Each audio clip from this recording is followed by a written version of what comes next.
What's up, guys, and welcome to another episode of the Honest Tattooer Podcast. My name is Jon Mesa, and I'm with my co-host, Matt Truiano. Hey, how you doing? We got our man G Money in the house. It's good. And a very special guest. And for the people that don't know you, tell them your name, where you're from, how long you've been tattooing, and what kind of style of tattoos you like to do. Hi, my name's Adam France. I'm from Ohio and been tattooing 29 years now. God damn, that's a lot of fun. 29. Yeah, my dad's a tattooer still in Indiana. Oh, shit. Yeah, and then my grandfather was a tattooer, so he died in 1979. And Ah. I was born in 80. So I always like to think like The somehow he lineage. kind of like passed on some stuff to me there or something. My dad That's- definitely didn't. So Wait, you've been tattooing 29 years. yeah, You were since born in 80. Yep. When did you start? 95. So how old were you then? You were 44 now. 15? Oh, then You were 15 when you started? 15. I started tattooing myself at like 14. And I Wow. would just take like equipment from my dad's like closet and just go poke myself in the legs and Yeah. stuff, you know, go out to the skate park with all these like bad tattoos and just get roasted by my friends. That seems to be the thing that, like, when a kid grows up with a tattooer dad or mom, probably it's like, oh man, I want to do it. Did any of yeah. you see the story that I put up on my Instagram today? No. No. So I have a 6 years old now. In school, they had to fill out a sheet that said what their favorite part about themselves is. And then he wrote, my favorite part about me is my skin because I could put tattoos on it. Yes. And then he drew an arm with a snake sleeve on it. Yes. Wow. I'm pretty Starting sure early. he's going to get a snake sleeve. Yeah. Yeah. Yeah. Oh, Yeah. yeah. Hopefully it changes over time. Like my dad, he would have all these bikers into like his like clubhouses and doing all these like, you know, panther tattoos or something. It would be really themed every time. And Yeah. he'd be like, oh, trace out this thing for me, you know, to make this stencil. I'd make one for myself every time, you know. Yeah. I'd put it on my forearm and I'd get in line with all these guys and, you know, they'd entertain it and like fuck with me and shit, you know, like, oh, Did you getting hang a panther out? too, you know? And then by the time I Yeah. get to my dad, he'd go, get the fuck out of here. You're not getting tattooed. Like, I'm not doing Did a you hang panther out with you, at you the know? shop? Like, Oh, yeah. growing up? Yeah, it was like a biker clubhouse, you know, that my mom was like not about me hanging out at. My dad was always like, come on in here. You're cool, you know. Just trace this stuff out while I go do stuff, you know, and slack off and come back. Damn. You know, so Damn. Yeah. there's just a lot of like working with stencil paper when I was a kid and stuff, even, you know, just doing like his like, you know, shit work that he wouldn't want to do while he's out like smoking with his friends and stuff, you know. Trace these panthers out. Okay.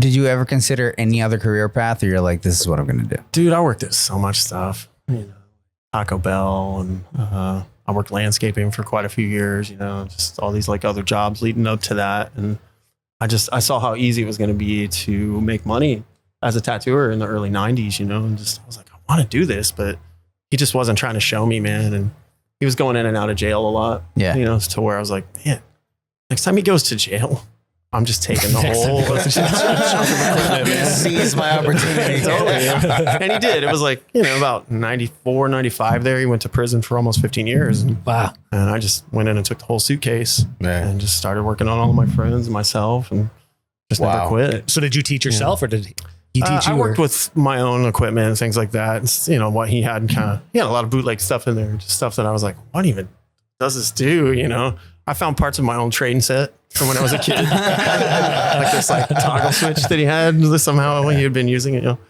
Wow, that's been in your box this whole time, you know. I was like, God, I'm missing that for years, you know. Damn. Yeah, and then eventually I got to a point where my aunt and uncle that lived in Florida were like, if you come and live with us down here, we'll help you get into like a studio, get your foot in the door, you know. Did they tattoo also? No, but they saw that I was like kind of ride or die with this at that Yeah. point, you know. I'd already tattooed my neck and stuff that I was like, I'm going to stay at this no Like, matter this what. is what Yeah, I'm I've going got to do. these job killers already and there's no going back at this Damn. point, you know. I was like, That's a good mentality to have too. yeah, you know, it's like balls to the wall. Or, Yeah. you You're know, sticking it's to it, like in the- high risk. You know, it's like Yeah. it's this or nothing. Yeah. Totally. Yeah. Whenever you put yourself against the wall, you're going to push yourself out of that corner. It's just like Yeah. human nature, I think. Yeah. You know? I think so. You'll either level up or get out. Unless you're a loser. Yeah. I don't like losing. And I don't like losers. I've seen a lot of failures though in the tattoo thing, you know, where people really think they're going to be about it for a while. And Yeah. you can almost just detect that they don't have that hunger to really stick with it. They're not trying to draw like they need to be drawing. They're not creating things that entertain their mind to where they know how to make these shapes that people request on a daily basis. And, at the end of the day, they're just not putting the work in to be what they need to. And they got to hang up the hat after a while and go back to fucking landscaping, whatever. Those are the guys that are in it because it's the cool thing to do, not because they really want to be doing it. Right. Exactly. Right. Yeah, we've seen a couple of those guys come through here.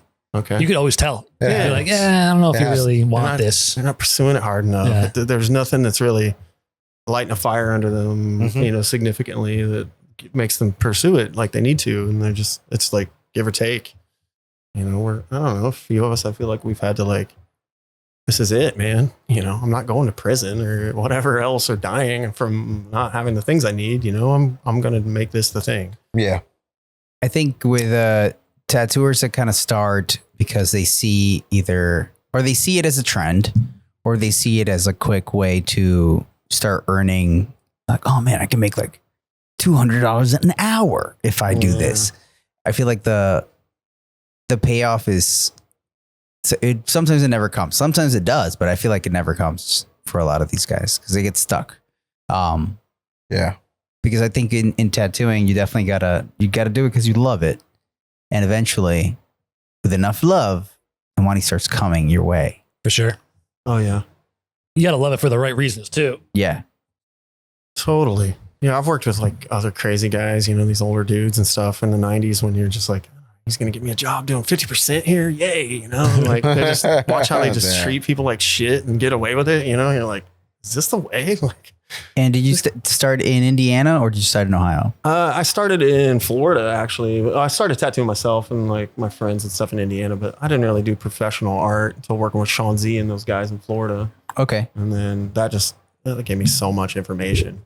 Sean and those guys really helped me out. And I was just, I didn't take it seriously. I feel like then either. I was like, I can always fall back on my dad's knowledge, eventually. Yeah. And well, you were young. It's easy to you think just that don't way when you're realize young. that you don't have that much time to really hone it in. There's got to be some dead set, focus that it just can't just be sure, whatever. I'll fall back on that. So in the 90s, everybody did a little bit of everything. How did you go from, or when, because tattooing for that long, when was it that you were like, I'm going to start moving towards what you tattoo now? Did you say what you tattoo now? I don't think it did. Yeah. What do you do now? Yeah, I do a lot of biomechanical art now. A lot of it's full limb kind of anatomical, full color kind of changeovers to where I try to work at the anatomy and work with, just how the muscles and the ligaments and everything kind of move with the arm and just build something on the outside that works with that. And I love that look where the function is still there, even though there's this whole new paint job, Right. Transforms the arm into this other working thing, and I'm trying to challenge myself with each one of them to be it looks cooler and weirder than the last one, and still functions with the muscles and the ligaments and the bones and stuff. My homie Roman Abrego used to be like, yeah, bro, I just want to turn people into robots. He does too. He does a lot of them, man. He does. Still, it's awesome. He's definitely somebody I've always looked up to for that stuff. He roasted me one time when I had a portrait portfolio. I thought I was doing portraits for a while. I had this whole realism. Do all these, scary heads and just all color these things. realism, boom. Oh, it was so insane. He stood there with a Corona one day and just went through my whole portfolio and was like, I just don't know why you have so many pictures that are so bad. Oh, shit, I was man. like, damn, man. And he goes, you should just single this down to 10 bad photos or something instead of 40. I'm Damn. okay, so that's helping a little bit. And then, talking to him later, he was like, you do good textures and stuff. Maybe try some other shit. Just branch out a bit. And that was about the time I got back into psychedelics really heavily. And I know that definitely helped how I perceived my reality and how I could take things and make it into art better. I just hadn't had that Lego put into my system at that point. There's this missing block that I'm like, how? I don't get these shapes. I don't understand how it's stuff, these interiors. Yeah. Sure. Did you that ever take a deep dive into learning anatomy to work with? Definitely. Yeah. I took some college classes and stuff down in Florida. Just, 60, 70 credit hours, I feel like I've racked up for stuff like that. We, dissected cats and just all these like weird things to try to like see it all opened up and see what it does, I feel like the best knowledge I've actually ever received out of it was Leonardo da Vinci's books and just some of the, the understanding of like how those ligaments flow and how like the body works and what it actually looks like almost in cadaver form. Really singles down like the meat and the muscle and things like that. Yeah, sure. Just like what the working parts are. The different panels of muscles like aligned next to each other and seeing how they like function. I did a bunch of trace outs of some of his stuff early on, and it was like, this is that anatomy I'm missing by like looking at like a textbook and things like that. It's like, that's too meaty. That's too fresh. Like a person or something. The stuff is super important. I wish I had more of a knowledge of anatomy. I feel like I have like a high school knowledge of anatomy. Yeah. But there are so many times where I'm trying to draw something and I just can't figure out why it's not looking right. I was like, because I don't know everything. I don't know why, this hip is twisted the wrong way. Like I can't figure it out. And then I have to like really do a deep dive and spend hours watching videos or looking at books online or something to try to figure it out. So if there's anything I could tell everybody who's watching right now, do your homework and learn as much anatomy as you can if you plan on drawing, faces, hands, figure drawings. It's important. We're working on people. I mean, all of our clients are humans with similar to almost identical anatomy, except for developmental things that they've done to themselves. Yeah. And if we skin each other down to just the bare bones and muscles, we all look the same pretty much, except for what you've done or not done with your body, and it's like, everybody's different to a level, but like, you're still working with the same components under there, everyone. It's like, what did you do or what didn't you do to make your arm bigger or smaller? And let's work with that. But like, it's only these 12 muscles, it's like, well, how are they arranged for you as a person, And it's like that helped me kind of guideline it down a little bit better. Cause I'm like, oh my God, there's so many things in the body, but I'm only doing a sleeve today. I need to remember the ones that are in that. Yeah. I mean, they can get overwhelming for sure. Body, Yeah. If you remember a few weeks back, we had Ed from Tattoo Armor on the podcast, and he was able to hook us up with a discount code for our followers. So Tattoo Armor is literally the best way to wrap your client. I've been using it. Matt's been using it, and it's just awesome. There's no mess, there's no glue, and it's just super comfortable. I hope you can try it for yourself and just go on to Tattoo Armor and use the code Honest Tattooer for 20% off your order. Matt sent me something today. It seemed like it was a podcast, but I can't tell what it was about. So I didn't look too deep into what it was. I thought it was going to be a tattoo podcast, but it's not. It's not. I think they just find videos and talk about it online, or find like topics to talk about just randomly across various genres. But in this video, this girl's explaining that a friend got a blackout sleeve. I think they were saying it was like a blackout.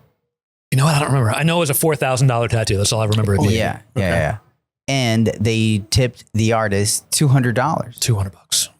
And in the comments, it was a very one-sided of like, why would you even tip an artist to begin with? Like, whoa. Yeah, the majority. Yeah. The majority was like very like what is this? Tipping is getting out of hand. Like, why would you have to tip an artist? One of my favorite comments was someone was like, that guy'd be lucky if I gave him $20. After the 4,000. Right. Yeah. Thanks, man. It's on principle. Yeah. You've gotten enough, sir. Yeah. So the premise was they were reading an email or something that came in asking, did I tip enough? Yes. And then the comments were like, why would you tip at all? Yeah. The comments blew me away. They were like, why would you tip at all? You gave him $4,000. Why would you even give him anything else? Why do you need to know if you tipped enough? That's a good question too. Because their friends told them that you were a terrible tipper. That's why. Oh, is that what happened? Yes. Yeah. So they've been like called out. A friend for being a tipper. A friend of them called them out saying like, yo, how much you tipped them $200 on 4,000? That was a terrible tip. Yeah. And they were like, what do you mean? I thought I was like, I'm mathing right now. What is that? 5%? What is that?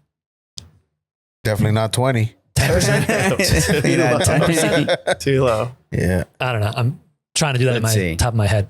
So yeah, 5%. 5%. Yeah. So he tipped 5%. I mean, honestly, a $4,000 tattoo to tip like 20% on that, I feel like you can, but it's not necessary. That's excessive. It's excessive. I feel like it's I'm excessive. I'm going to add to that and say that I agree. Yeah. Because you're already getting a huge chunk of change. Yeah. Right? Like at that point, I'm going to be honest with you. If my rate was that high or the tattoo demanded that kind of price tag, I'll be honest, if I got a 0 tip, I'd be like, I'd be fine. We still got like, paid hey, for the man, day. I was like, it was worth it. Well, do we know if that was $4,000 in one day or was it multiple sessions? I don't know. I don't know. But to hate on people that want to tip on a tattoo, but like you said, John, there's a limit, right? After $4,000, like, come on, come on, 20% on $4,000, bro. Yeah, like that's we a don't lot. expect that. That is No, I don't expect that at all. I don't really expect a percentage ever. You know, I'm happy with like kind of whatever. But Yeah. you know, in my head, I go, I've never. you're the guy that pays to the dollar every time. Yeah. And I'm going to remember that when it comes time for me to order some pizza today and just all these other things that like, there's this other part of the experience that sometimes I'm like, yeah, I'm just going to go do my own break and you know, they're just not on my level at that point, you know, not because like I hate you, but like, I'm also just like, you know, like You're that guy. you're only paying for the dollar for dollar time of tattooing. Cool. When I'm not tattooing you, I'm over here for 20 minutes until my break's up or we finish our smoke break. You go smoke a cigarette or something. Cool. I'll go to the other end of the building or something and just kind of chill. Cause like, I'm not really connecting. I don't think, man, you know, like, you know, I don't think you understand how this kind of like works well for each other, you know, but it's like, I do feel like the agreement is met. We made $4,000. That's the end of it. You know, I'm not mad that you didn't give me more. I just will always remember you for being the guy that didn't tip anything. Yeah. You know? Yeah. In anything. So the thing is that tipping is such an American thing. It's Right. such an American thing. So a lot of the comments on this thread were coming from people from all over the world. Of course. And a lot of people from all over the world are like, what the audacity of this guy? Like, why would you even give him any tip? Like, Americans are crazy with their tipping standards. And I think based on what things that happen in the other kind of part of the world, but when I think about England, right, tattooing is actually cheaper there than it is here in New York, at least. I don't know about the rest of the America, but like it's cheaper than it is here in New York. And people you will tip. And over there, people are probably not going to tip you. So I just want to clarify, being in like both in US and in Europe, what really separates the whole tipping thing is that one, Americans can get a little excessive with tipping, like tipping for just nothing. But where it is important is with the servers and the people in the restaurant industry. in the service industries. Yep. Because they actually depend on that. They'll get a low salary and then depend the entirety of their earnings based on how hard they work, how good their service is. And I'll be honest, not to knock like the Europeans at all, because I love them, but it's like you see the difference when you go over there and you're at a restaurant and the experience is not the same. What are those servers just not give The a shit? service is not the same. It's not. And what happens is that the competition to provide a good service here in the US is highly reliant on that tip. Yeah. So people are going to work their asses off to please you, to serve you, to be good hosts in whatever it is that, you know, that whatever service they're providing. So, and in Europe, it's very lax. Everybody gets a salary for, if you're the bar guy, say, you got a get paid salary. more there as like if you're working wait at a staff. restaurant, it's a salary. Yeah. That's a good argument. There's no urgency to do more. Right. That's a good argument against all the people who are like, oh, just pay the servers what they're worth and we don't have to worry about tipping them and don't have to worry about relying on tips. Yeah. But maybe that's the case. If they don't rely on tips, they're going to give a shitty service because they don't need that they're extra not going money. to care. They're like, I'm getting my check anyway. There's no reason to try better than they would on any other thing. They're getting the same amount no matter what. There's no expected extra. Why would I do extra? You know, so it's like, almost like, you know, and get mad at me when I say this, it's almost like if you try harder, you get paid more. One thing I've noticed here in this, Wow, that's crazy. Wow. have you like, you've seen where like a lot of times though too, like I don't know. Odds and I, my wife, we just He's saw a something here genius. recently where this guy was, like giving like a stand up thing about this, but like the guy in the suit usually isn't the one that tips. We tip each other, Yeah. you know? And then he's like, he got to this point where he's like, the service industry tips this guy and he realizes how good and hard he worked right there. And that waitress did a great job. We're going to tip that person. Yeah. But that person walks right across the street to another restaurant and tips the server there because they see the same thing. We're just handing the same taped up dollar bill back and forth to each other Right. through these tip scenarios, because like the people that we really want to be tipping us are, the ones that are holding on to it harder. And they're like, you don't need that. I already paid you $4,000 or something, And it's like, they don't see the service we provide and Right. the experience we're trying to extend to them, Right. It's like seen as this other, like, just like, whatever. The deal was this and I paid you that. Like, high five, bud. I saw this video a while back, and it was like I think I know exactly what you're going to say. 'Cause I was going to say the same thing. the same thing The about suit, the dollar. Yes. There was this guy. Maybe we're talking about the same thing. It was this guy saying that when he goes to very, very expensive, nice restaurants, like super fancy restaurants, that usually he doesn't tip because one, the tipping's already included and it's factored into your bill. Like the nicer the restaurant, they're like, we're not even going to give you the chance. Auto-gratuity. It's auto. Yeah. It's in there. Like, we're already killing it in here. Yeah. we know. We only hire people that are going to kill Yeah. it. So we're going to charge it. Yeah. So whatever it is that they put in there, we're 20%, 15% automatic. He's not going to add anything to that. But he says when he goes to more of like a mom and pop type restaurant, that he'll tip heavy there because he knows that there's like that money is going directly to these Right. like Yeah. small business, Yeah. That's not what I was going to bring up. Oh, I was going to bring up a video that I saw a while ago. This guy walking around Manhattan in a suit with dollars stapled to his suit all around his body. And then he held up a sign and said, take what you want.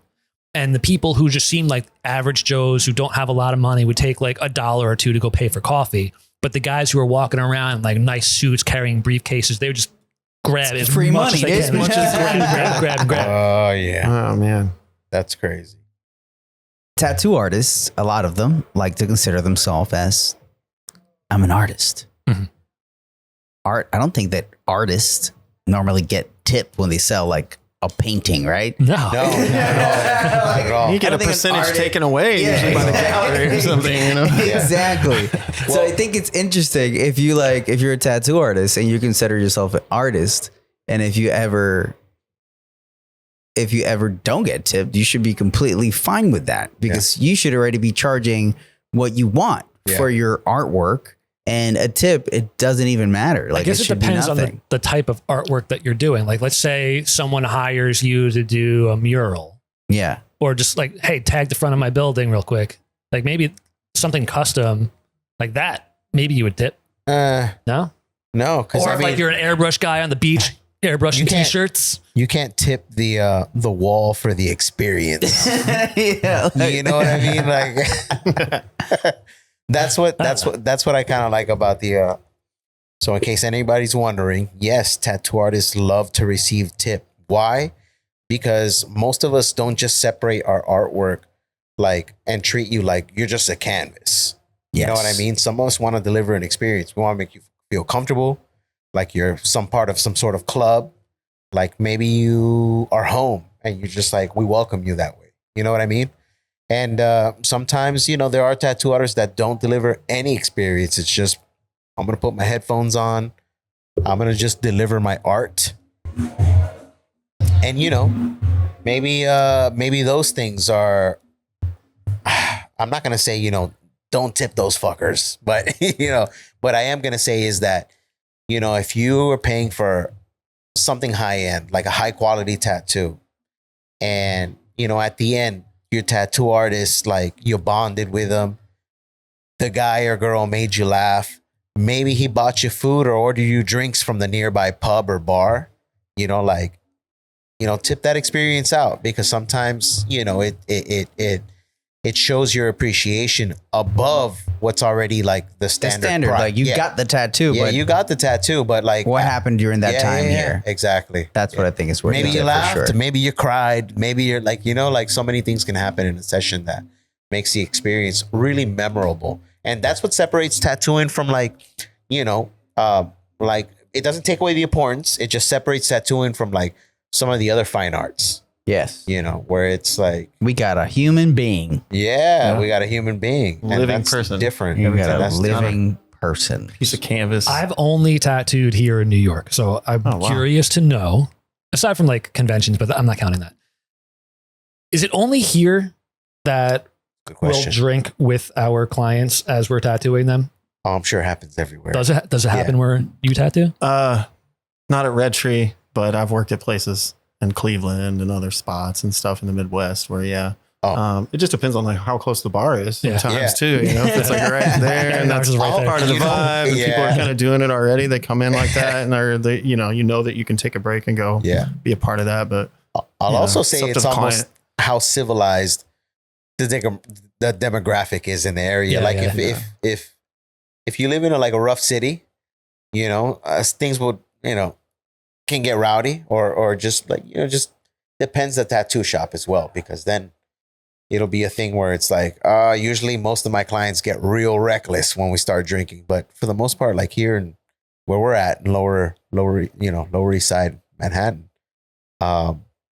people don't really like, you know, we've had, Look at it outside. yeah. Look at it. Yeah, that's a special occasion right now, but Insane out there. Yeah. there's a block party here. but for the most part, like, you know, a lot of our clients over here, they'll have like a wine or some beers and people don't get out of hand. Like nobody That's gets responsible. intoxicated. Yeah. So we've had nothing but good experiences, but I'm sure there's other places that a little more rowdy. I feel like all tattoo conventions sell booze. They sell booze Yeah, there. There's like we're a alcohol always cart surrounded. everywhere. There's a guy Yeah. walking around with a Bud Light that's dripping all over my stuff all the time, and he wants to set it on my portfolio and talk to me.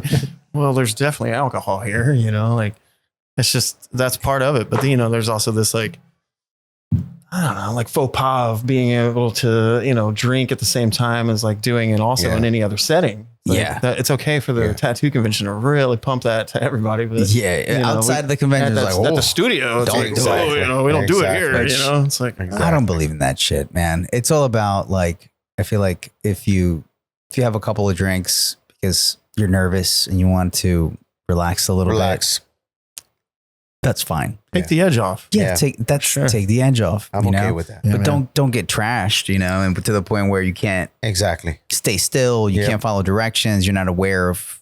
Don't make us babysit. Like that you. girl that Chris was Don't make us tattooing babysit. yesterday. Oh, or don't 2 make days us ago. I don't want to be a Goodness. babysitter. Yeah, exactly. You weren't here Tuesday, right? Were you? No, I wasn't. Oh, What man. happened? Oh, Was she was I from heard. Italy? She was an Italian. Yeah. Oh my God. This woman who came in bombed. I She heard. was And she was just bombed. ordering triple whiskeys as she was getting tattooed. But she came in actually Was she like getting tattooed early by in the Chris? afternoon. Yeah. Yeah. Oh, I remember She this came in person. early in Okay. the afternoon and she was like, I'll be back at 5. She came back. Well, she left her phone here. Yeah, yeah, And yeah. then she yeah, came yeah. back for the cell phone. Is my phone here? How do you have that drawn up yet? It's Yes. like, dang. Yeah. Okay. And she was like, yeah, getting tattooed today. She was so stoked. She was dancing. Her floppy tits were swinging all over the place. Jesus. That's hilarious. Yeah, she was having a blast. You missed it? Is that content like for free or that's for the Patreons only though? The floppy, It was right here. No, the flop was here. it happened here. It did happen here. All right. Public. But she was very nice. All right. She was like, "You want a drink? You want a drink? yeah, I heard- Everybody gets a drink. I heard- If you were here, you got it. She bought you a man. drink Yeah, that I day. heard I it left She was- right about the time she Oh, got man, started she that was day. lit. She was lit. Okay. I'm sorry I missed it. Yeah. Yeah, she was lit, but she was harmless Chris to a told certain me. Oh, extent. yeah. She was bombed. Yes. And she was on vacation. She was like, "I'm having the Yeah. best time Yeah, ever." man. Yeah, cut loose, man. Yeah. Keep it together, though. Yes. Be good. Just be good. Be aware, Yeah. man. I wouldn't work in any other office than this abnormal setting that is a tattoo studio. Yeah. I'll be It's so honest with you. unpredictable. Yeah, you it's- know, that's It's just what it is. Years and years of unpredictability. That's what it is. It's always It's just- unpredictable. always something new. Yeah. That's what those Different- private studio guys are missing. I know. I Yeah, know, dude. man. The tattoo Not shop hating on you, private is studio it's guys. like the but- closest to like, you know, the guys from Mad Men when Yeah. they show up. They're like, "Hey, what is 1:00? Yeah. Go grab, Yeah. go grab a bottle real Yeah. quick." You're like, yeah, that's guys, and they show Yeah. up. You're like, wow, this is crazy. But yeah, clients come in and whatever works for them. Some people like to smoke a little weed before they get tattooed. I try to stay away from anything when I get tattooed. I need to be sober. Me too. Sally when it starts. And then midway when I hit my like thing, that's when like pop that whiskey out or something. Correct. Give me some tequila. Because that's As soon as you hit the crest, and it's like, yes. I was like, all right, adrenaline, everything's labor. done, dude. Oh, yeah. I'm like, all right, bring me something so I can push through to the end. I like edibles. You like edibles? Yeah, Oh my like God, a I could nice never. high milligram indica edible will just lay me The down body like high. I'm just a slug. Yeah. Like, wow, I just do the things. Hey, man. Oh my Push God. me when it's time, you know. Roll me over when I need to. Touch me, you know. Yeah. Oh, I what? feel like my What? body would get all sensitive and I'd be like, oh God. I just curl up in a hoodie and just lay there, like just do it. I've never been anything but 100% sober when getting tattooed. Wow, Yeah. what's that like? It hurts. It hurts. Yeah. It hurts. But You ever I'm- drink I'm coffee there. and go get tattooed? I'm not a coffee drinker. Ooh, I would Ah, never okay. do that. That was a mistake I made Yeah, I one would time. never do that. I was like a little hungover, and I thought, oh, if I just chug some coffee and Yeah. then get down there, I'll Get be back okay, into man. it. And like, it was the worst session I ever had. I think, That's crazy. Tattoo wise, it just You guys are wild. I'll have multiple coffees. For real? I'll have multiple coffees when I'm getting tattooed. Oh, wow. And then switch to booze midway. Okay. Combine that upper, down. That's a rough start. Oh my God. damn. Yeah. I just like, I love coffee, dude. I have Do you like, eat in between? no. Oh, well, when I'm getting tattooed, usually candy. Yeah. Yeah. Oh, Lots okay. of candy. Lots of sugar. Sugar. Yeah. Need the sugar Yeah. to keep my body going. Yeah. So I was watching Forged in Fire last night. Love that show, by the way. Oh, so good. Love that show. And one of the episodes I was watching last night really made me think of the tattoo industry today. And it was an episode called Boomer versus Gen Z. Oh, geez. And the final two contestants was an older guy and a younger guy. And the young guy in his final assignment made a beautiful sword. It looked awesome. Damascus. It was, I don't even know what kind of sword it was, but it was really, really nice looking. And when the old guy made his, like it was strong, but it was ugly. It was just It was ugly. ugly, but it held up, right? Functional. When it came to doing the sharpness test, the kid's knife was loads sharper than the old man's. Yeah. He really finessed it, made it look beautiful, polished it, like had a nice sharp edge on it. When it came to the strength test, the kid's tattoo, the kid's sword literally broke in half. Oh shit. And when they cut to him in like the confessional at the end, and he was talking about how upset he is, he was saying, it was like, oh man, I should have put pins in it to make it stronger, but it wouldn't have looked as good if I did that. And it immediately made me think of the tattooers today who are just trying to do their art and not caring about the longevity of the tattoo and how it actually holds up over Oh, time. holds up. right, They're right. like, oh, but it won't look as cool if I put that line there. Yes. Yeah. What's black? I'm going zero. I was going to say that. I'm going zero black. I got all this purple. Yeah. We'll be good. So it's not just the tattoo industry that people are doing that. No, it's No, it's of everywhere. course. Everyone's taking shortcuts for the beauty. The youth will always The try to find a aesthetics. shortcut, you know, especially if they're not being like shown the right way sometimes, you know, Oh, yeah. like if they're Oh, not yeah. seeking out the right pathways, like the shortcut's the easy route. They'll follow that always, you know, Yeah. before they make the mistakes and have to backtrack and then hopefully like change the method, you know, start picking up It's just on the so easy understanding too, of that, like- you know. When you're looking at portfolios and you see this beautiful art that's well rendered and looks amazing, you have to kind of know what you're looking for to be able to tell, well, this looked this good a couple of years from now, like down the road from now. Right. Or is this even actually real? Or that too. You know, like, I was like, oh, Lord. just, scrolling Instagram earlier after I finished tattooing and I saw this like Jesus tattoo, black and gray. And I just went, whoop, and I zoomed in, and I'm like, oh man, it has like that fucking grain filter that I hate. Mm-hmm. So like, because you can't see any pores at all on this human being. It smooths it out like It ahead of just time. smooth, Yeah. like all the grays, everything just looks like super balanced. And then he also had a video of it. Yeah. And in the video of it, he definitely was using some other shit on that video. 'Cause Oh man. It's like a beauty filter, probably. it was definitely like a beauty because there was like same like no can't stand pores. It did not look like a human. Can at you all, use dude. one on me today? We can actually. Okay. We're gonna That's glam. actually a We're gonna thing. glam you Edit me up, up, man. Yeah. Yeah. Okay. Yeah, glam effects. Bling, bling. Glam Glam effects. Every time you smile, I'm gonna get a little ding ding coming out of your Yeah, teeth. like a tooth gem. But I'm like, dude, most people that are looking, through this, and they're looking at it in a matter of like 3 to 5 seconds, and they're like, oh, this is so sick. Love it. know. Amazing. On to the next. I mean, yeah, follow, boom, and then that's it. The general public Because they're just has untrained no eyes, idea. and they're gonna just look at this shit. And I'm like, wow, dude, this is fucked. Yeah. But then that's why it's one of those things that when you're trying to compete, you're trying to put your work out there, you're trying to get it to be seen. That's why others are like, man, that's what people are doing to be noticed. So I will do the same. Yeah. And then that's the cycle. Yep. And then that's when you have stuff like that, like where you're talking about, where like people are cutting corners in order Lying. to compete to the Lying. market and lie. July. Juliars. Yes. You're all Yes. liars.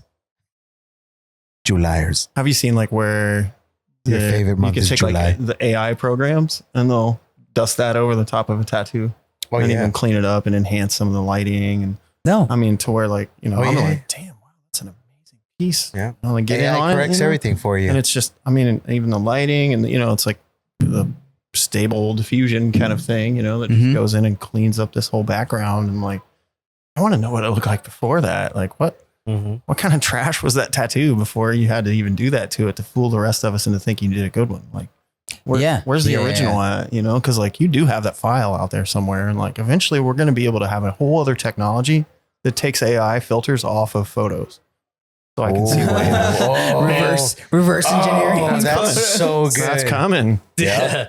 It's like taking the muscle t-shirt off of the guy, the one that has the Totally. airbrush muscle t-shirt. And it's actually like, not in shape. Do you guys ever like wear clothes to the shop and then change your clothes like Mr. Rogers to tattoo? I do and that then all the wear time. something home later so you don't have to wear your crusty blood John's the only one that splattered does that. stuff. I do home. that all the time. Yeah. I kind of do, I know a few artists that, keep this extra set of stuff that, once you get there, you kind of switch over to this other outfit that's like tattoo outfit. I'm going to wear like, my tat uniform. like I have a rule where I don't wear my tattoo shoes anywhere into my house. All That's that comes good off rule. Shit. outside. That's That's nice. a great rule. Like I'll take out, off the pants and the shirt and all this stuff kind of right inside the door. And it just goes in this own little hamper and bag just to be safe. Cause there's been a few times where I get all the way home and I'm sitting there chilling. This is years ago.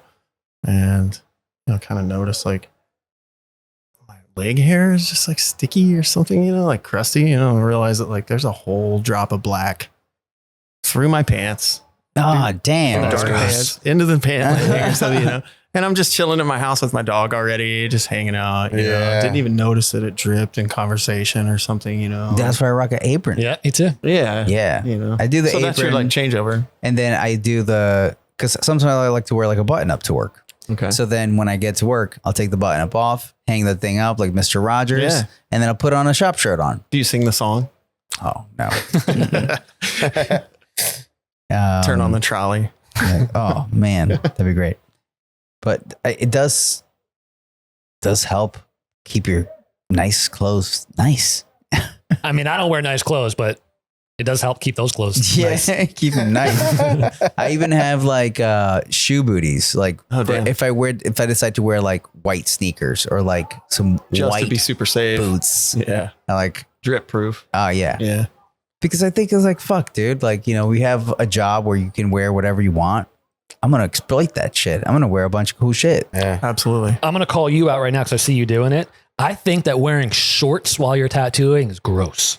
I'm sorry, man, but for that reason, like if you get something drips on It's your going to pants, drip at on least, your like, pants. at least your pants, whatever. But it going like right on your So leg, like you man. feel like the wet drip go down. Luckily for you, my technique is flawless. Because I lose no drips. this might make a few people uncomfortable, but I have a wide V. Wide V stance. Yeah, when I sit, it's a wide V. So be prepared. What do you think I'm about not getting no drips Your on my legs legs. nowhere near There's it. no, my Yeah. legs are nowhere near the vicinity. what about wearing sandals while you're tattooing? gross. I think that's super gross. Wear some nice open toes, man. All right. I draw the line. All right. That's just offensive. I'm kind of weirded out sometimes by, I've been tattooed by a lot of people, and there's a few times where California tattoo artists will tattoo me with just a tank top on with all this armpit hair in my face. I'm just like, dude. Hey, I'm okay with it to a level, but I'm sure other people are probably like, dude, this whole armpit bush is right here. And it's like, you're just doing your job, but like that true. type of shirt is like kind of borderline, like forcing someone to deal with something they don't want to, while they're sitting there already being tattooed. You need to be manscaped real well. Yeah, if you're gonna do some shit like that. you Man. definitely need to like You clean need up to be yourself. manscaped, for bro. sure. Clip it down. Yeah. Oh yeah. Clip it down. If you're not gonna wear a shirt, make sure you smell good. Yeah. You smell good. Make sure you smell good. Yeah. Maybe you're a ready little to, fit too. And you're like, all right, I don't look horrible.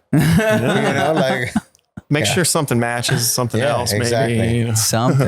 It'd be like, But I he's think, got a man, tank top on, but he's preppy. We had a sign at the old shop. It was like the proper tattoo etiquette as far as how you present yourself. And it was like a whole long list of like, make sure you comb your hair, trim your nails, look presentable. It was a really cool sign. I got to see if I can find that. Brush your teeth. Yeah. Brush your teeth. Yeah. Brush your teeth. Man, I don't know how many times I've been stuck in the bubble of somebody tattooing me where I'm like, do you just like chug monsters and cigarettes all day? That lavender and sandalwood isn't masking. It's not fixing it, man. No. Nag Champa Yeah, doesn't make enough stuff for this. It's not masking that tuna fish and olive sandwich you just ate. Remember, clients, if you don't normally shower, at least shower for your tattoo appointments. It's important. I mean, you know how many times I've had It's mechanics come straight from the garage and they're all greasy and Black disgusted. arm. Yeah. Oh, yeah. Oh, same thing. Tattoo artists. Freaking take a shower. People can smell you. Dude, that's bad. Yeah. We're in each I other's don't care how bubbles, good you you know? are. It's like, do me the Yeah. courtesy and I will definitely show up fresh for you. Absolutely. But Absolutely. like, if you show up dirty, like, should we do it like tipping where I'm like, I remember this motherfucker. Yeah, he was And a like, smelly I'm going to ass. show up smelly next time to his session. It's like, I'm gonna pay him back for this. Oh man, it's all armpits today, bud. You thought your BO was bad, buddy? Jeez. Do a couple of laps around the block before I start tattooing I you. sent a client home one time. I started on a guy and he, with this inner arm, up into the inner bicep near the armpit kind of thing. And just a few seconds in, kind of just laying out the stencil stuff, I was like, did you just come here straight from work? And he goes, oh man, I was trying to beat traffic and all these things, yeah, I'm here. I'm ready. And I don't have anything else going on tonight, man. If you just want to go home and take a fucking shower and then come back in a few, I'll be here. I'll wait for you. The light's on, I'm not going anywhere, man. He's like, oh, really? I was like, please just go handle it and come back. I'll stay until 8. You can make it back by 8, I still tattooed him that night, It's just like, man, how do you approach that? Like, just go take a shower, man. It's all good. Yeah, tattooing can sometimes be, not so glamorous, but it still kicks ass. I wouldn't do anything else. It's the best job. Yeah. I mean, if you're really getting into art and you love art and you want to pursue that to a different level and actually see it in the flesh, walking around in front of you, like moving, living, talking, like, there's no other way to do it. You can paint on paintings all day. You can make sculptures, all that stuff. At the end of the day, that is not going anywhere. It just sits where it sits. Someone puts it on their wall. It hangs in the corner. It goes into a thing. It's in a museum. Cool. But like, at the end of the day, like, that didn't walk around saying your name for 70 years or however long it took to die, And it's like, it's stationary That's until what someone makes it puts cool. himself in front of it. They don't even see that kind of art, Absolutely. Different. The coolest part about it is if you do a drawing, you do a painting, do a sculpture, with the exception of it getting destroyed somehow, or maybe like left out in the elements and it might fade because of the sun or whatever, those things usually stay exactly the same way from day one until it gets destroyed or whatever. For sure. But you could see your tattoo on day one and then see it 10 years later, and it's going to look different. It will. It's gonna change. It's going to look different. And that's cool to me. I like to be able to see the progress and see the evolution and see Correct. how it degraded over time. Oh, I yeah. think that's pretty fucking cool. Yes, I that's always one of my remember- favorite things. Seeing the tattoo after it's already gone through at least like like 7 years. You had that guy come in today with a 7-year-old tattoo. It And looked you get great. to see that and you're like, oh man, I made good Yeah, that was choices. good. You know These are what good you used choices. on it too. You know, like once you see those, like, like I was this ink, I used these type of needles. I remember that. And look how that healed out. Wow. Like, Man, I was actually talking to Nicole about this. We were on vacation a couple of weeks ago and I tattooed her ribs 10 years ago. And so we're sitting out by the pool. I'm like, man, that still looks really, really good for 10 years old. Like it looks only like a year or two old. Nice. Granted, it's on her ribs, so it doesn't get seen with the sun at all. But and then I was trying to remember the equipment that I used back then. And I was asking her questions, trying to like, hey, was that machine quiet? Like, do you like, Was it loud? Was it loud? Like, do you remember anything? She's like, nah, I don't remember anything. And she was like, you should start writing down the tools that you use on the tattoos that you're doing now, so that 10 years from now, when you see You remember. photos, you can look back on it and be like, oh shit, now I know if I use this needle group, this machine, that's a good combination, or maybe it's not a good combination. Yeah. So you actually have a little bit more of a reference to go back on. I used to, when I was doing like multi-session projects, I would always take pictures of like all the inks I used that day and my setup, see how I kind of had laid out. But that's when I used to use a lot more, like way more colors, way more shit. Now it's just like, you want red or not red? It's like, or we're going to go black and gray. It's usually pretty simple now. But back then that helped a lot. So even doing that, just taking pictures of like, you could have like the drawing by it, put the inks that you like The bottles, use. yeah. Snap that, save it. So that piece that came in today, do you remember what machines you used? Yeah, I was using the Cubans to line still. And then to shade, I think I was still using, coils. Yeah. See, I couldn't even tell you. With Nicole's tattoo, I either used a Keith B to line with, maybe a Tommy Haley. Mm-hmm. Oh yeah, I remember when you were using Tommy Haley's. Yeah.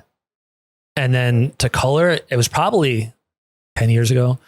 I don't know. It was either the Neo tat that we were talking about last week, or it could have been one of those original Bishops too, with the slider. The slider ones. But I really honestly have no idea. I wish I knew. Yeah. it's crazy how many we go through in just the course of like, one tattoo career. Oh, wow. And how many like options are available now. And it's like, okay, cool. So many Am I machines. daring enough to experiment with this new thing? Yeah. And test my clients Oh, as yeah. the guinea pig Yeah. with I this was- new equipment and make sure this is going to do just as good as something I know is doing amazing right now. Do you I've been tell using them? the same thing for so long now. I feel like there's been no change for so long. Yeah. Yeah. Ever since I got into a wireless machine, I'm like, nothing went else. back Like, either. yeah, I was like, Yeah. nothing. I don't need anything else. That's it. You saw when I got here. I was It was like, just I'll like one figure little it sack out. of stuff. I want man. a little bag. Yeah. Yeah. Smallest amount. No you can power carry. supply, no foot swish, no clip cord. Fuck that shit. Ancient. That sounds so boring. You're like, I don't want any of those extra things. I've been using the same beat up sword for fucking. And every time I get like a new machine, I'm like, I can't wait to experiment this on a new client. Like, I can't wait to run. Here we this go. one. Yeah. Yeah. Be like, what? It works how? Gas, water powered. Jesus. Dude, Carson did this whole sleeve with the original Numa. Oh, the Numa's Like air the powered. air-powered Numa. Yeah. Like so long ago. I've And gotten like, tattooed by a Numa before. It was Definitely. hilarious oh, because you could hear like the air compressor. yeah, turn in the it back background, on. like and turn stuff. back on, Oh, like yeah. to reload the air tank. Sure. Like, Yeah. It was really soft. I remember just being like, wow, is it happening? Oh yeah. Okay. Wow. Damn. That's it. I Eh? remember hurting. It hurt, but I felt like it was like, there's so much give where, metal doesn't It's hella fucking soft. give you that Yeah. give. Like Maybe, the same, right? It's like Oh. super soft. Yeah. I started using those for a while and I went to the Geneva tattoo convention there and then did the Avion show like back to Mhm. back. And when I With- flew into with Geneva, Numas? my With air Numas? compressor had exploded Oh no. in travel. Oh, There's this wow. huge dent in it Oh, with like a big shit. puncture wound. I spent 2 days traveling around the whole Looking region for a compressor. looking for some place that would sell me one that I could still tattoo with. Wow. Damn, that's Did you ever find one? I ended up finding one in an airbrush shop that was in Lausanne, Switzerland, where Okay. like Philip Lou's family and stuff had lived. And a homie was like, "There is an art store there. It's only open these weird hours. Maybe you can get in." And I was able to find one. Wow, and I got back from yeah. that trip and I was like, I don't want to use these anymore. Yeah. Like to a point where like he and I have had a little, difference in opinions at different times because of it. Because I still had tattooing to get done, and I was like, dude, I don't want to be grilled right now while I'm getting tattooed, but like I don't use those anymore for a reason, and just all this stuff. I'm like, does anybody remember the reason why air powered? Why they decided to use air to powered? do it at all? Why not just I think they were electricity saying like everybody else? just the compressor built up the air pressure and then release it at a consistent rate. So it was more of a consistent hit. More consistent of a hit. Yeah, I don't know. The thing he has now is like, A rotary? yeah, it's it's like what all the new modern cool stuff looks like and sounds like and works like. It's got a few extra components. I've tried it. It just I think I left it with Derb when I was there on a guest spot or something. I was like, I don't know, man. It's just too many wheels and knuckles. Oh, I think I heard about a bunch of extra gears and stuff in there that you can change out for like different strokes. To change like the hit of it and stuff like that. Like, I don't want that. I want to be able to just do that. Simplicity. Like a couple buttons. I don't want an extra power pack and all these things, So. That's for people like Gabe that like to tinker with stuff and be like, Parts I and want to know pieces. how much I can like alter this and mess with this. You know what I feel about that though? Is but in too many coils, parts, though, man. In coils, though. Too many 'cause- parts means too many extra things that could possibly break. Yeah, that's exactly. That's why I don't want anything that has like a power cord or a power supply. Because I've been to conventions where I'm like, all right, this thing's not turning on. Or fuck, Malfunction, yeah. I forgot this cord to this. I'm like, fuck, I got no foot pedal. Fuck, I got no, my power, my clip cord stopped fucking working all of a sudden. I'm like, dude. There's pros and cons. I remember cutting my foot cord pedal with my wheel of my chair one time. Yep. And it just, you're like, fuck. No way, man. I was like, the chair? Like, no. Like halfway through a thing. Like, oh, man, give me a minute. Yes. Without the soldering iron. Oh, right? man. Yeah. I actually had one in like a closet or something. I just like had to rewrap the whole new thing. When I was like, no. If you're not getting tangled up in cords tattooing, are you really tattooing? Yes. Come on. Says the guy that went to Bori. He's like, yes. Yeah. He had the original wireless machine. To Bori, bro. The original wireless machine, bro. Yeah, that's true. That's true. I hate wires, by the way. You just learn to live with them. I just learned to live with them. Yeah. And the only reason I really stick to like still using a lot of my coils is just because I'm so in tune with the tuning and the variables. I'm pretty comfortable with them at this point. So, and plus, if I have like one machine that acts out, I got like 10 more that could just. All right, you don't want to behave? Psh, in the drawer you go. Humidity's too high today or something. What's the deal? Barometric pressure's off. Yeah, something's off. Yeah, this one's better. Oh, this one's the good one on the hot days. It's raining today. I'm going to take this one. Don't use brass on a rainy day, man. Yeah. Oh, shit. It's cloudy outside. I'm going to pick up the Mike Wilsons. Yeah. Nice. Yeah. I love all I worry about is like, oh, battery's dead. Battery not dead. That's the only two problems right there. Oh, his battery's good. Oh, his battery's dead. Fuck. That's the only time I get mad at my machines. Yeah. I'll see the yellow light turn on, and I'm like, whoa, 50%. I still got 15 minutes. See how much longer I can get out of this thing. I'm going to make it stop in the skin until it's done, Oh, you know what we never talked about? We never talked about like what got you into biomech. Because I feel like that's a style that a lot of like the newer tattooers, the newer generation of tattooers, they're not really focused on. Right. And do they even know what it is? Most people give me that question. I mean, even old school tattooers will stand there and just look at like sleeves I've done sometimes, and they're just like, I just don't even get it, man. Where the fuck does it go? Does it just do that all the way to the upper shoulder? Like, yeah, man. So your entire arm is that? So much like somebody leaning on is the it fucking supposed to thing. be bones or that's one cat was like, what do you call that stuff that kind of looks like space broccoli? What is a space broccoli? But I was like, textures. I get where you're heading. Like people just don't get it. I call it the John Clue, bro. I saw John the other day. He was at Hell City. It was nice to catch Nice, up, man. I man. haven't seen that dude in a long time. He's doing good. Yeah, he's got all those little bulbous shapes and things like that. Yeah. Super curious. I always love this stuff. Yeah, it's the dimension that gets me. Dimension of it, the textures. I always thought that was really cool, especially like looking at a bunch of like Geiger's work. Yeah. Oh, yeah.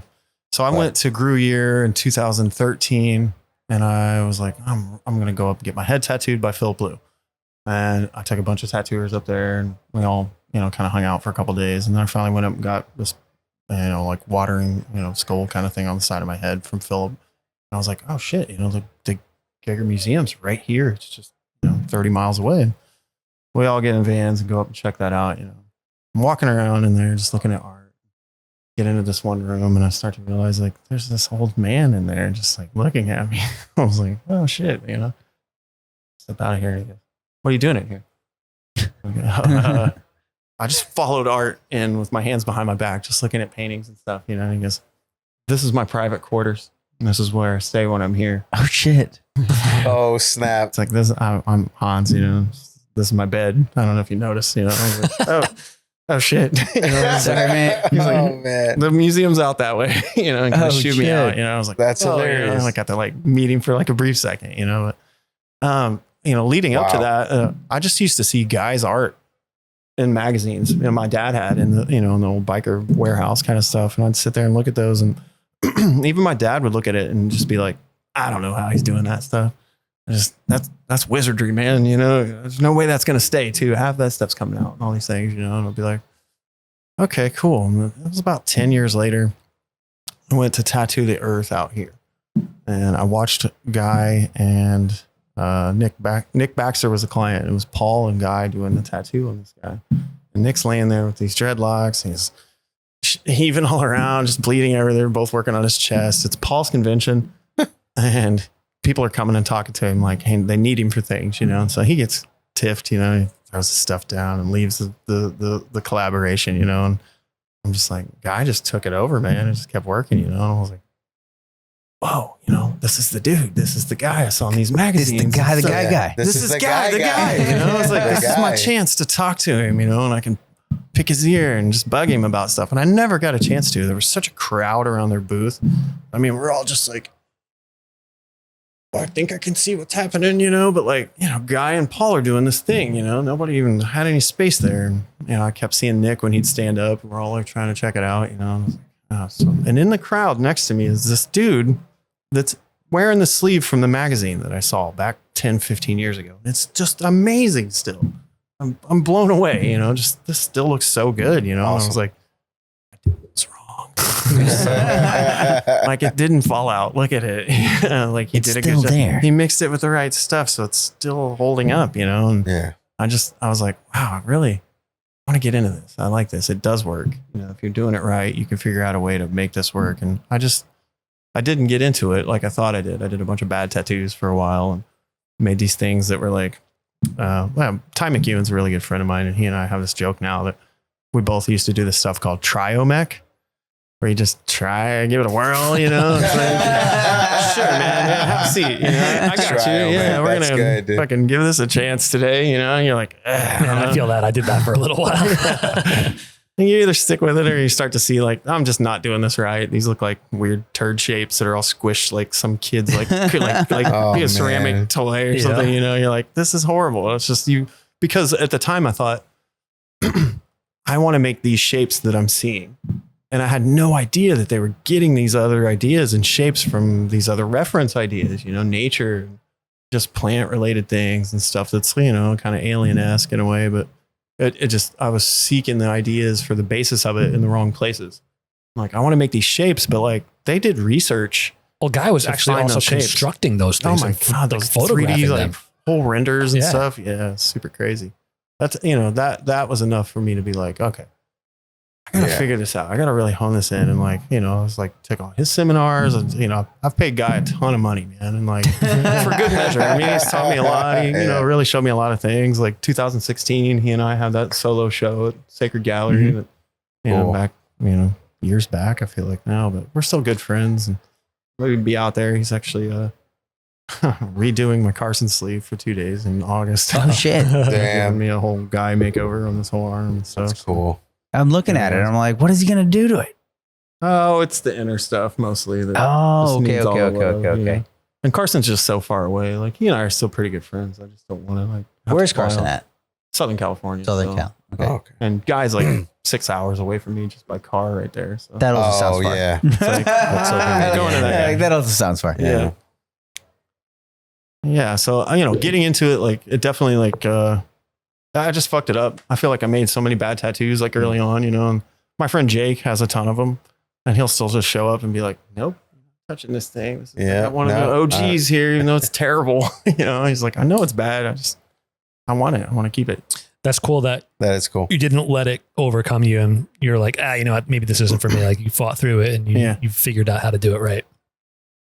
I mean, going back to the psychedelic thing, Mhm. I have to say, like, that really, I was afraid of them as a kid. I did a few things, a little bit of this, mushrooms, acid, things like that. It just like set me over the edge as a teenager. And I was just around the wrong people and wasn't using it as a tool for my art. And Guy had a thing out at Alex Gray's house in 2013 that I went out to, and just hanging out with those guys outside, I heard them all talking about these psychedelic things, things that they would use as tools to just expand the art and understand, like, bringing back something beautiful from that space and trying to translate it so that people here would see such a beautiful thing too, without having to do those things. Mm-hmm. And I was like, damn.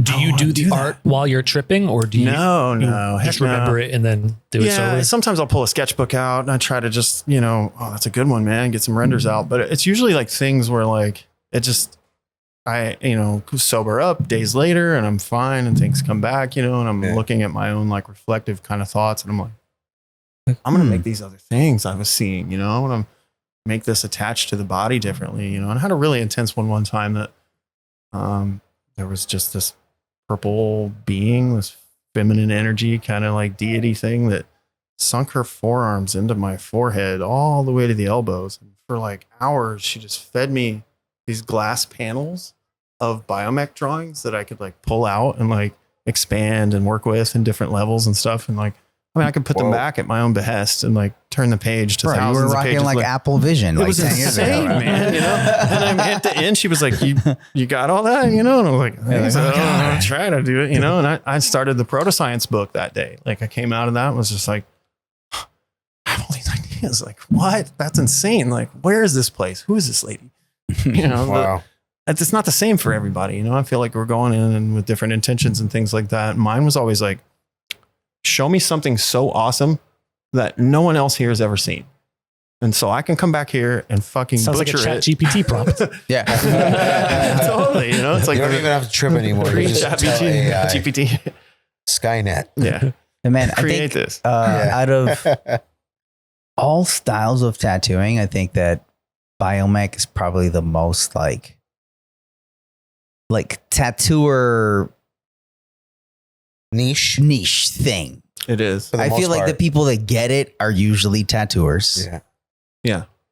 And you've almost like been tattooed by other people that do it kind of heavily first. Yeah. And you see all the like nooks and crannies and how things work and what the tools are and stuff that do the better job with it. Like anything, if I want to go, really get into like doing big eagles or something, I'm going to go get tattooed by somebody that does a killer eagle, man. And I'm going to watch the whole time and try to figure it out, Mhm.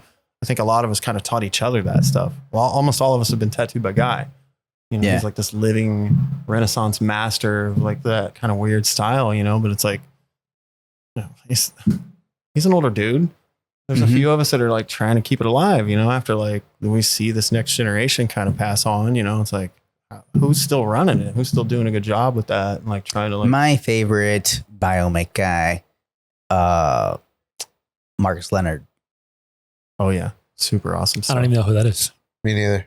You should look at it. Yeah. Yeah. Okay. You should look at it. It's Done. it's not like textury in the same way that like Guy does texture. Like it has Like an Adrian Dominic kind of style. Yeah. Kind of graffiti style. Kind of graffiti style. Very like woody, branchy, flowy, hooky kind of thing. Like there is texture, but Yeah. it's very different the way that that almost it like is. carved into it in a way or Yes, something. yes. It looks carved. Okay. Oh, Like sculpted Marble, or something. sculpted, Yeah. like, you know, it's cool. It's very, very really cool. different. I love the way he uses the anatomy. Like he's just really, really specific to using different. Like, So much forms. fluidity. Oh Like, man, it just flows looks so wild. well, yeah. What's his It's name? wild. Marcus Leonard. Okay. I don't know if it's Leonard by, or Leonard. I don't know, but it may be Leonard. Lux Altera is his Lux Instagram. Altera, yeah. Okay. all right. I think he Yeah, lives he's in been doing Canada this- now. He's from Germany. Yes, Like, but he's in previously Canada now. he He's lived in been doing Canada. this for like this specific look for so long. Totally, yeah. And it's only gotten better. I know a lot of He does more like stateside biomech people that have flown over Yeah. to get tattooed, you know, just massive pieces from him when he was still in Germany. You know, Mhm. I'm like, who is this guy?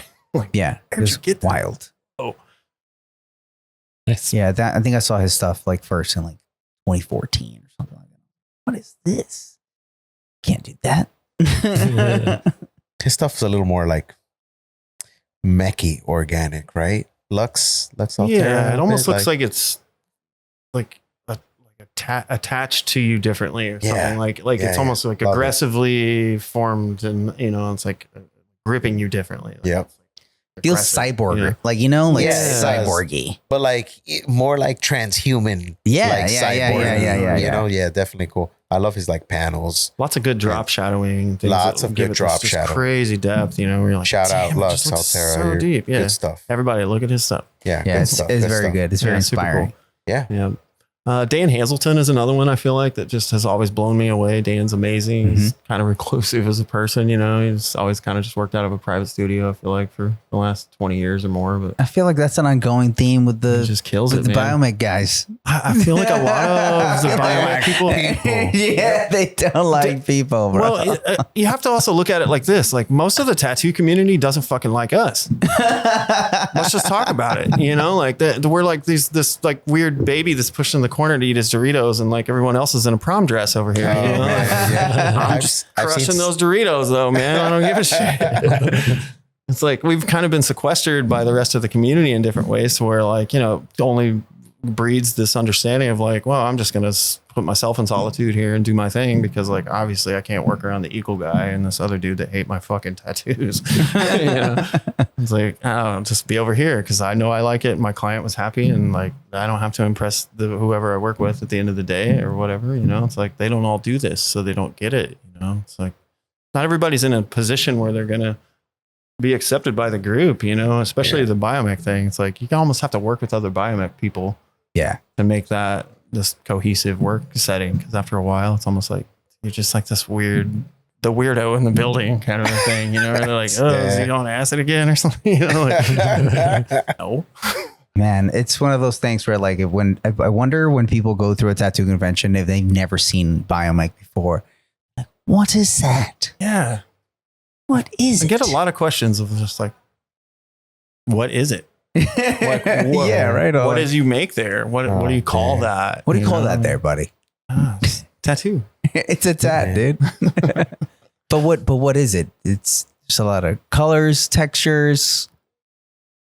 Yeah. Guy made that biomech encyclopedia, and I feel like that helped a lot with like categorizing things. There was this massive tome that he kind of put out a few years ago that's like a double volume, and in that are like, you know, this alphabetical listing where you can look up coral.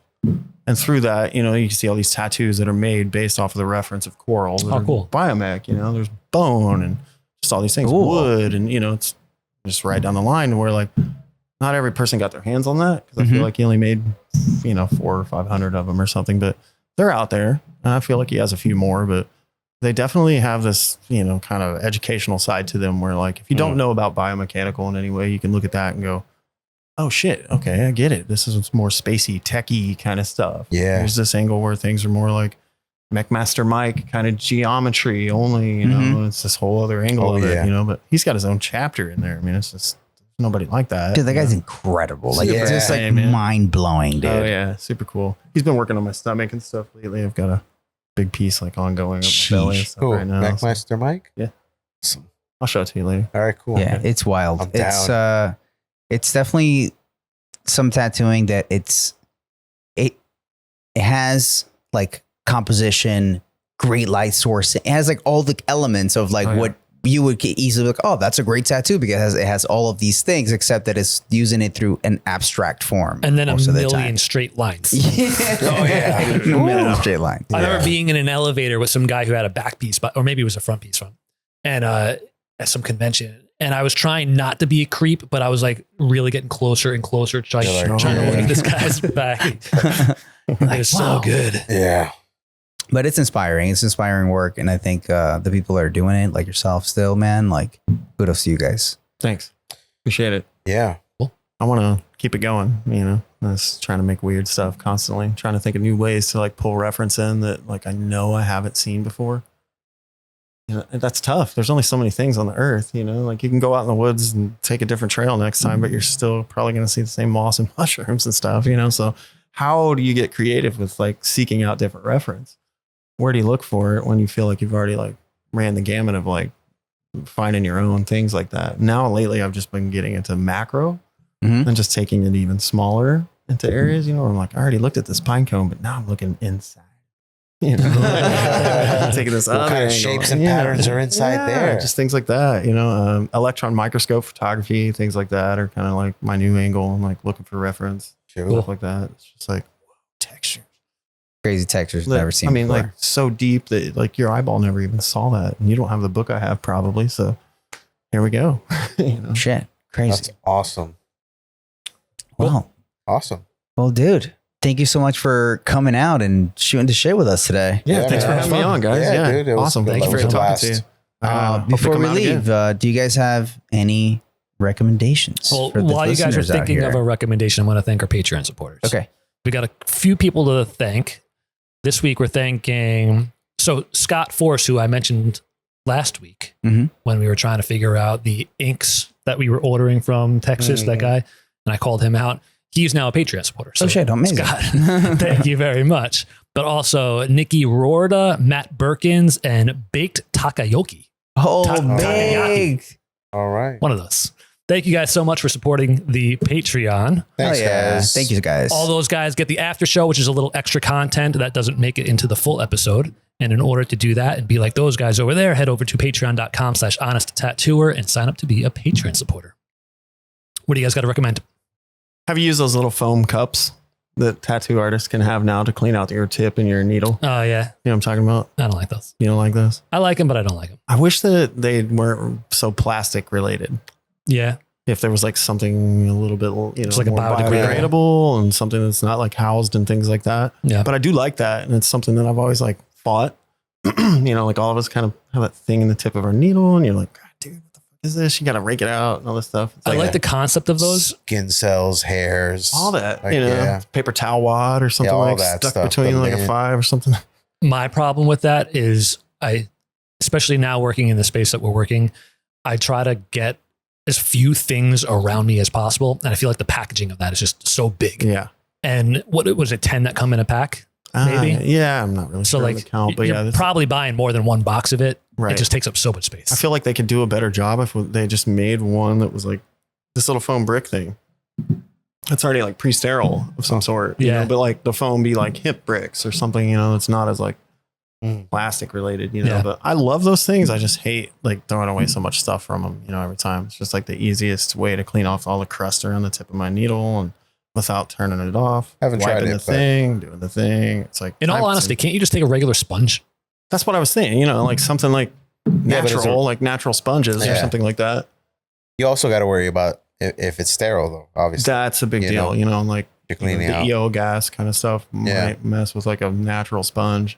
Oh, yeah. Oh. All right. That's Good. That's what I got. Good recommendation. Man, I watched this crazy YouTube video the other night, and what reminded me of it was what we were saying of like looking down to see like how something is and very, very small, right?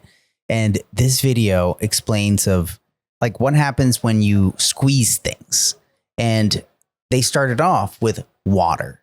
Like what happens with water when, let's say you put it in a syringe, right? But you cover the tip of the syringe so it can't exit.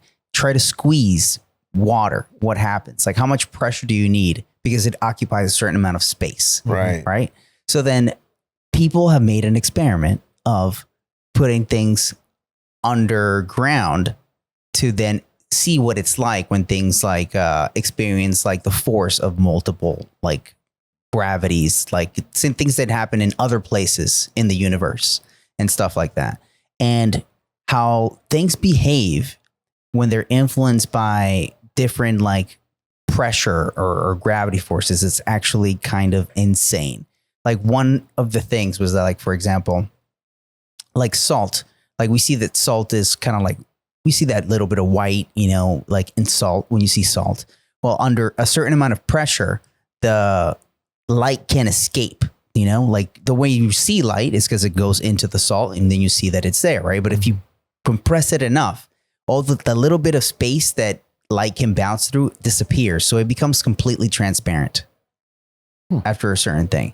And there's so many things that like gases become liquids and like solids become like invisible. It's actually, I was like, this is the craziest, trippiest thing. Dude, molecular science will I was blow like, this your is fucking wild. mind. Oh, yeah. So if you want your mind blown, like, yo, do a search on that. Cause I was like, this is the craziest thing I've ever Knowing heard. that we're all made of those same particles and like this tabletop and this glass. And Yeah. that, whatever. It's all the same stuff, just with different densities in between it and stuff like that. You know, it's like, how the hell did any of this come together? And how is it all still holding together? Yeah, dude. I You was know, like, it's this is pressure is crazy. insane. Yeah. The creator, Yeah.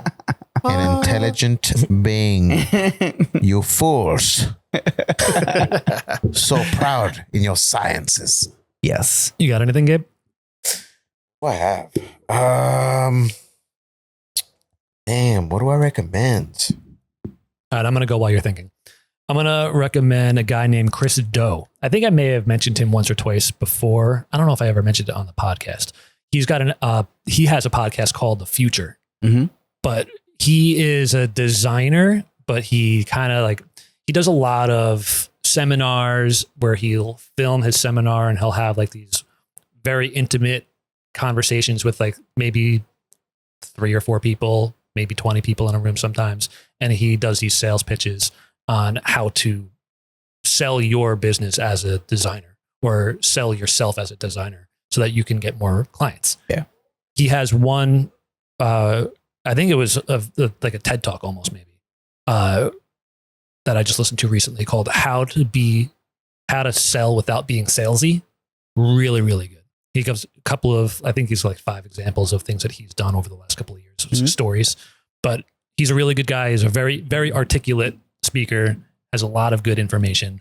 So Chris Do, check it out. Sick. Dope. Oh, yeah. When you wake up in the morning, if you want to make yourself like an omelet or some eggs, I found this out the other day. My mind was blown. Just add a little touch of milk Oh man, I do that all the As you- time.